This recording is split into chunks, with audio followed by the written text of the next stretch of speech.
Health officials know many of the medical reasons for infant mortality, but why so many African American infants die is a bit of a mystery. But more and more, the reasons are pointing to implicit bias as an underlying cause of so many tiny lives lost. They are tiny yet mighty. These little fighters work every day to survive their premature births. Sometimes they make it, sometimes they don't, especially if the baby is African American. We don't know of any biological reason for this. We don't know of any socioeconomic reason for this. So it really points us in the direction of asking what is it that needs to change. Many now believe a contributing factor to the alarming rate of infant mortality among African American babies is racial bias. New numbers released by Cradle Cincinnati last week show 17 out of every 1,000 black babies don't make it. I remember feeling like you just made an assumption about who I am when I walked through the door. Dr. Meredith Shockley Smith is Community Strategies Director for Cradle Cincinnati. She's also a mother who says she's had more experiences of racism than she can count. So there's always these millions of questions about how we got there and what they were doing and what I was doing and why I wasn't doing it the right way.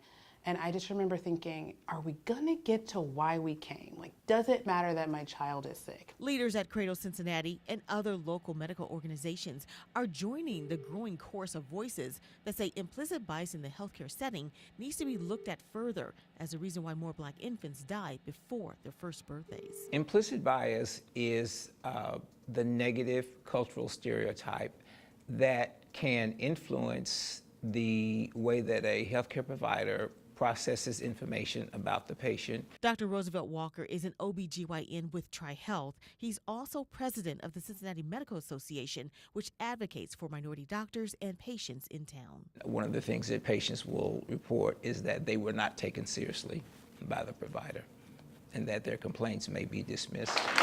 Dr. Elizabeth Kelly is co-founder of Cradle Cincinnati. The nonprofit is paying attention to the growing evidence and believes training can make a difference. If we uncover the bias that they have, that they may not know they have, that actually it can change the way that they approach and treat people. The goal is for this mom and her family to feel supported and to have a safe and healthy pregnancy. Training started this year. We are going through, as a first step, a series of implicit bias trainings with hundreds of prenatal care providers. My name is Dr. Nicole Avant. Dr. Nicole Avant is a consultant hired to work for a year with Cradle Cincinnati and major groups like UC Health, Tri-Health, and the Cincinnati Health Department on implicit bias. It's not assuming your patient is lazy or uneducated or they don't care about their health.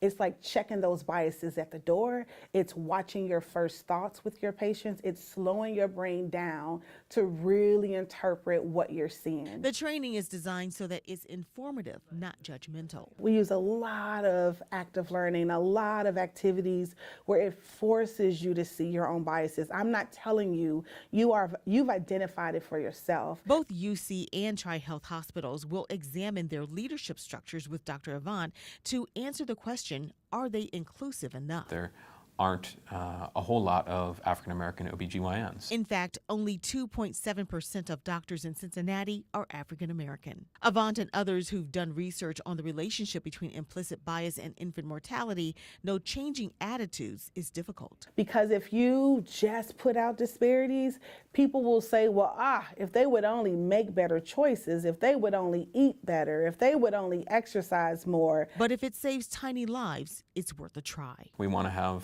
a robust conversation around this, but just because it's hard doesn't mean that we shouldn't be doing it. The high rate of black infant mortality is not only happening here in Cincinnati, it's a national issue for large urban populations.